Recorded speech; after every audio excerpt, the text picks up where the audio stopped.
Bienvenue sur le podcast de Nama Akapele, où le sujet de prédilection est la reconnexion au corps. Donc je suis Marion, une férue du bien-être, c'est-à-dire de continuer à accroître mes connaissances et obtenir des tips par des spécialistes du bien-être qui vont nous partager des outils magiques qui vont aussi nous accompagner dans notre cheminement, qui est donc la connexion au corps et un bien-être profond. Donc si ce sujet-là t'intéresse, je t'invite à écouter le prochain épisode qui arrive de suite. Bonne écoute.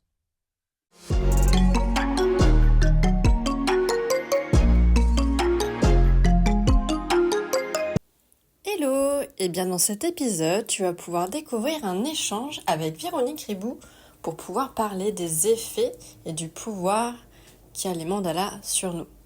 Belle écoute. Bonjour Véronique. Bonjour Marion. Je te remercie pour ton temps. On va pouvoir échanger aujourd'hui sur les mandalas. On a fait déjà un épisode précédemment sur la numérologie. D'ailleurs, on peut très bien le découvrir en parallèle juste ensuite. Il est disponible. Et aujourd'hui, j'aimerais bien voir avec toi quel est le pouvoir de cet outil. Et moi, je t'ai découvert lors d'un salon du bien-être. Et tout de suite, quand j'ai vu ton stand, j'ai été appelée, j'étais attirée par ton stand. Il était tellement lumineux. Il y avait, je sais pas, une énergie vraiment particulière qui m'a attirée. Alors après, moi, ce que j'ai noté rapidement sur les mandalas, c'est qu'en sanskrit, ça veut dire cercle sacré. C'est un Mm. dessin géométrique, circulaire et coloré. Il représente l'équilibre et l'unicité. Aussi, de mon côté, j'ai pu voir que Carl Jung en a déjà parlé aussi de son côté. Il appelle le cercle magique, Mm. que c'est aussi l'antidote utilisé depuis l'Antiquité dans les états d'esprit chaotiques. Donc, et aussi, il appelle la représentation du moi intérieur.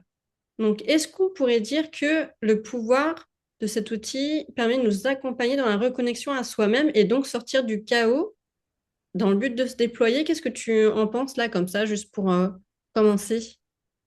Alors, on peut dire, ça a plein de vertus, le mandala. Donc effectivement, Jung, il a beaucoup travaillé sur les mandalas, il a beaucoup voyagé, donc il connaissait pas du tout, il a voyagé en Orient, c'est là qu'il a rencontré les mandalas. Il s'est rendu compte que c'était une structure de dessin qui était présente dans toutes les cultures. Par exemple, une rosace de cathédrale, c'est un mandala, mais on en trouve dans la culture arabe, on en trouve dans les temples chez les Incas, on en trouve en Égypte. Enfin, voilà, c'est une structure de dessin qu'on trouve dans toutes les cultures et très ancienne.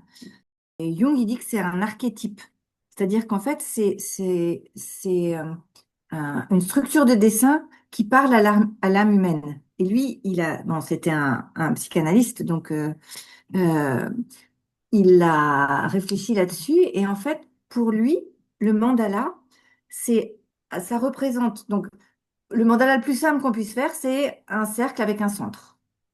Et pour lui, le mandala, ça représente à la fois la cellule de conception, donc humaine, donc l'infiniment petit chez l'humain, et le cosmos.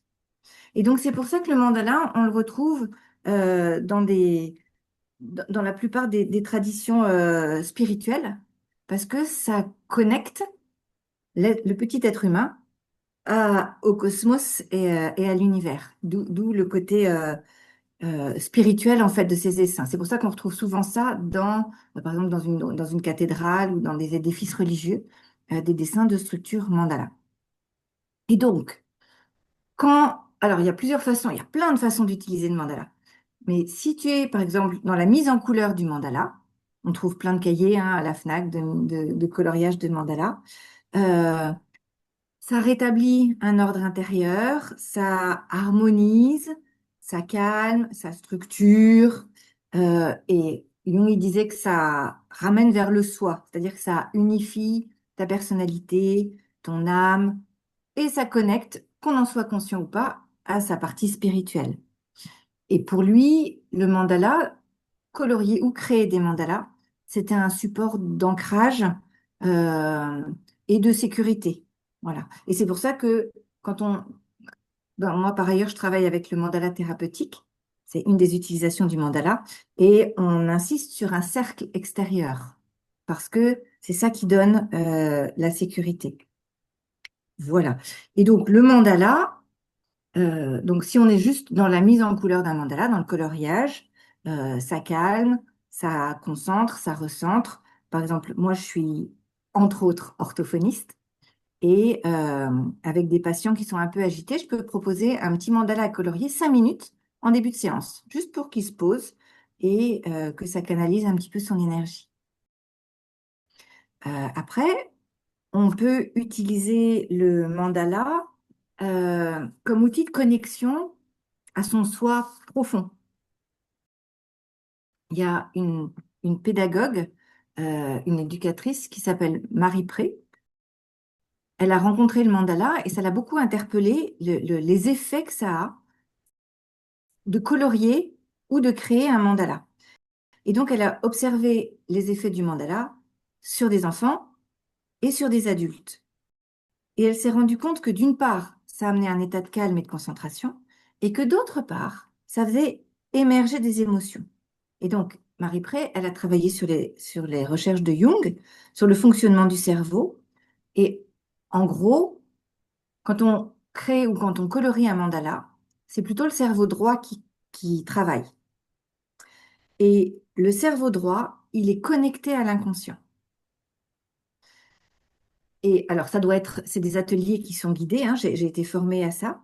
Si on met en voix ce qu'on a vécu pendant le coloriage ou la création d'un mandala, alors il se passe un truc incroyable, extraordinaire, c'est que ça fait remonter des émotions, ça libère des blocages, ça amène des prises de conscience. Et puis, on peut aussi utiliser le mandala.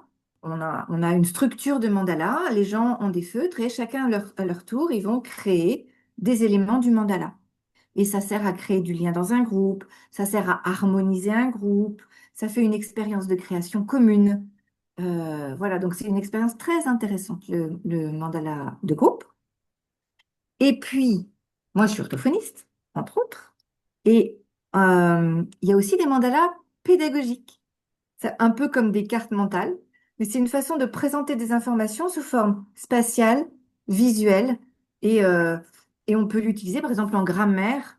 euh, Quand les enfants, je sais pas, en CE2 ou en CM1, ils commencent à apprendre tous les déterminants, par exemple, ils ont ça souvent sous forme d'un gros paquet de choses écrites, c'est indigeste. En le présentant sous forme d'un mandala avec les différents types de déterminants, du coup, ça devient beaucoup plus intelligible, beaucoup plus facile à mémoriser. Voilà. Ok, bah merci. Moi, en tout cas, pour ces explications. J'aimerais bien savoir depuis combien de temps tu peins des mandalas de ton côté. Alors, depuis très longtemps. En fait, quand j'étais adolescente, je dessinais déjà des mandalas à main levée spontanément, sans savoir que c'était des mandalas. Euh, Quand Jung parle de reconnexion au soi et d'outils de recentrage, je pense que j'en avais besoin à l'époque. Euh, et donc j'ai beaucoup dessiné, j'étais très inspirée par les motifs égyptiens. Je suis allée, quand j'étais jeune adulte, je suis allée au British Museum, ça m'a fasciné les motifs égyptiens. Donc j'ai beaucoup utilisé des motifs égyptiens, des plastrons, des momies, là, des sarcophages, dans des structures centrées. Euh, j'ai beaucoup été inspirée par tout ce qui est les motifs géométriques, un peu genre Vasarely. J'adore Vasarely. Voilà, et j'ai toujours adoré les motifs, et donc j'ai toujours reproduit des motifs dans des structures voilà, rondes, centrées, symétriques. Donc je fais ça depuis que je suis ado. Et puis, quand j'ai été, ben voilà, je me suis mariée, j'ai eu des enfants, donc j'ai un peu arrêté. Puis j'ai repris quand ma fille était petite. Et là, ça s'est structuré. Je me suis mise à utiliser des règles, des compas. Et j'ai rencontré le mot mandala. Je me suis dit, ah, mais c'est ça que je fais en fait. Et depuis, ça ne m'a plus lâché. Donc, j'avais une trentaine d'années. Donc, ça doit faire une trentaine d'années maintenant que je dessine et que je peins des mandalas. Et au fur et à mesure, donc c'est devenu une passion. Hein. Je dessine des mandalas absolument partout. Dès que j'écoute quelque chose, un podcast ou quoi, j'ai un bout de papier, je crayonne des mandalas. Toutes les fois où j'ai fait des formations, il y a des mandalas dans la marge. Je chante dans une chorale. Toutes mes partitions ont des mandalas. C'est une grosse source d'inspiration, la musique classique. Et donc voilà, je crée des mandalas depuis très longtemps. Et il y a un moment où c'est devenu une forme d'expression à part entière. C'est-à-dire que j'ai fait aussi de la peinture, de l'aquarelle, de l'encre de Chine, etc. Mais il y a un moment où ça s'est tout recentré sur le mandala. Donc je dis souvent que je suis une artiste monomaniaque parce que je ne fais plus que des mandalas. Oui, je me rappelle, c'est comme ça que tu t'étais présentée déjà la Oui. dernière fois. Est-ce que pour toi, tu sens que ça fait une différence quand tu dessines les mandalas ou quand tu n'en fais pas? Alors, en fait, c'est dans l'autre sens que ça fonctionne. C'est-à-dire que quand je vais bien, quand dans ma vie il y a de l'espace, quand je dis de l'espace, c'est pas de l'espace spatial, c'est de l'espace de temps. Quand j'ai des plages de temps un peu plus vides, spontanément, je vais aller créer des mandalas. Et quand j'arrête de créer, c'est que je suis trop bousculée, ou que je suis pas bien, ou que ma vie est trop remplie. Voilà. Et c'est très différent. De temps en temps, je prends des mandalas d'autres gens pour les colorier, ça me détend. C'est un outil de recentrage quand je le fais à main levée ou quand je colorie. Mais par contre, ça nécessite que je sois déjà dans un état de concentration pour créer un mandala. J'avais envie d'aller plus en détail sur Mm. quels sont les autres retours que tu aurais peut-être reçus quand quelqu'un regarde tes mandalas ou le reçoit après une séance, que je sais que tu les dessines, tu fais des mandalas personnalisés. Qu'est-ce qui se passe?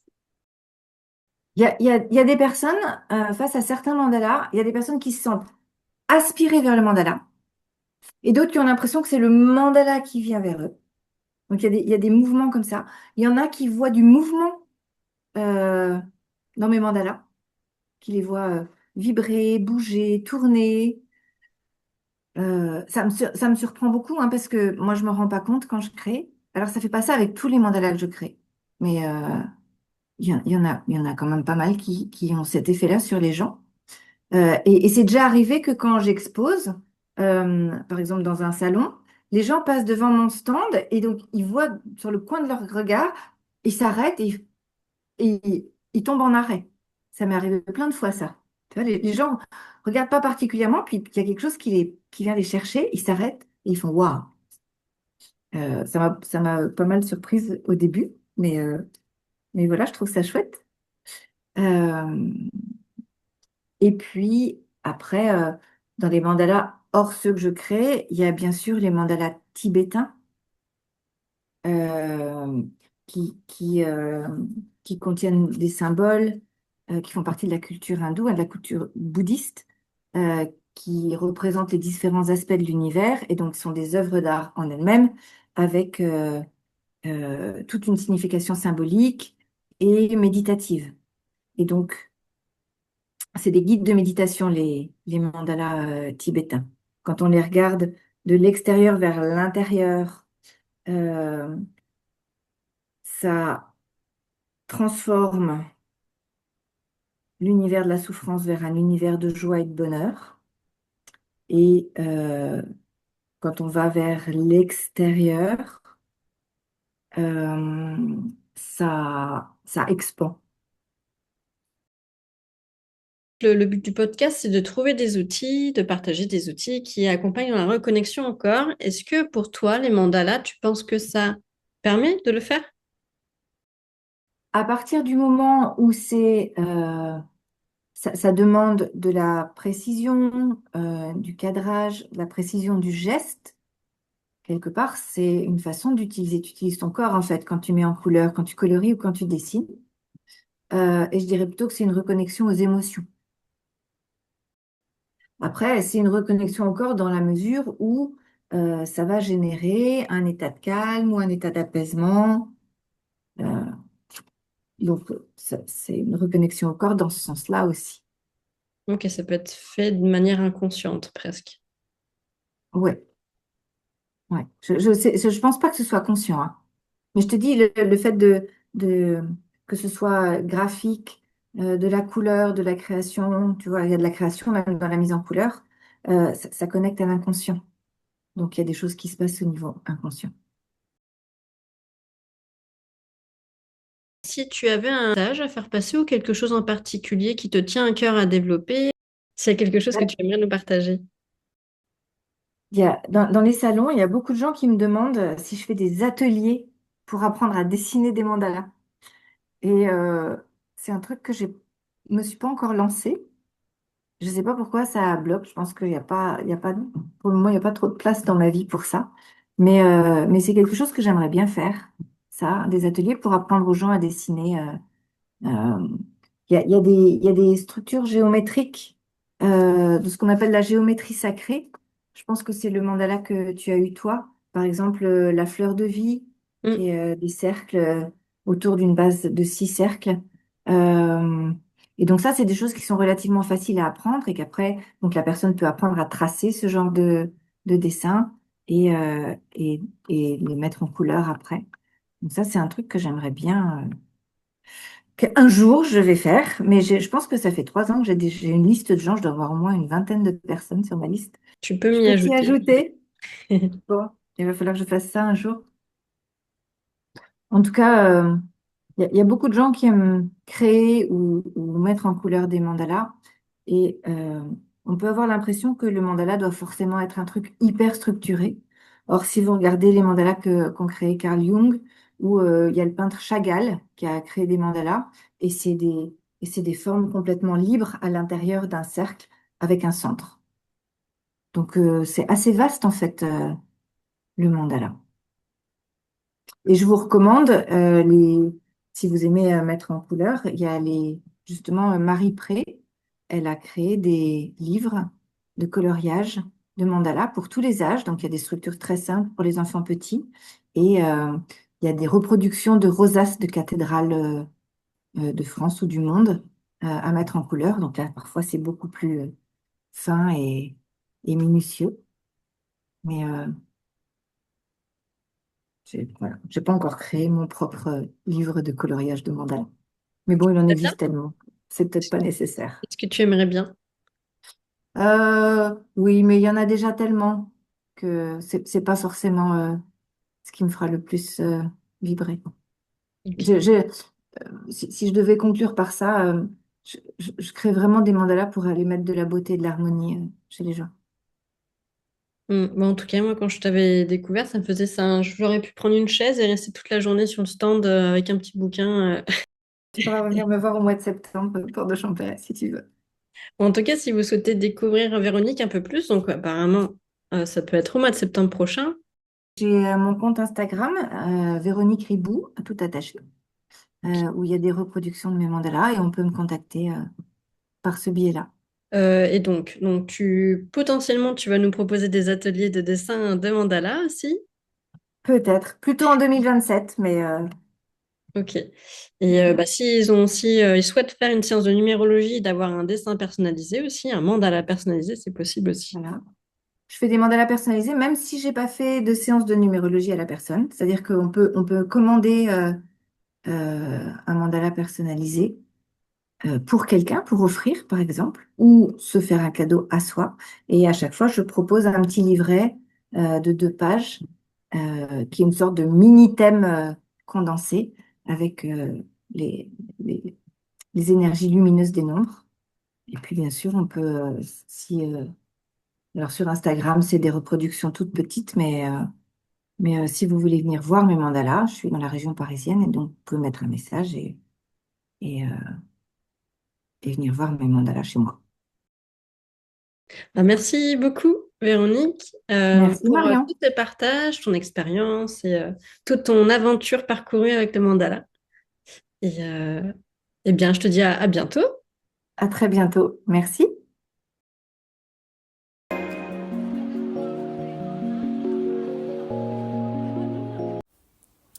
Eh bien, l'épisode est terminé et je te remercie d'avoir écouté cet épisode. J'espère qu'il t'aura apporté de nouvelles informations ou même une jolie découverte avec les mandalas. Donc si tu le souhaites, tu peux contacter Véronique pour justement avoir un mandala personnalisé ou tout simplement la rencontrer ou avoir une consultation numérologie avec elle. Donc toutes les informations sont dans la barre de description. Et aussi, si tu souhaites en savoir plus sur Nama Capellé, je t'ai mis le compte Instagram et le site internet de mon côté. Je propose aussi un joli outil de bien-être qui est le Yoga Kundalini. Donc si tu souhaites en savoir plus, n'hésite pas, tout est aussi dans la barre de description. Je te souhaite une très belle journée ou une belle soirée. À très vite.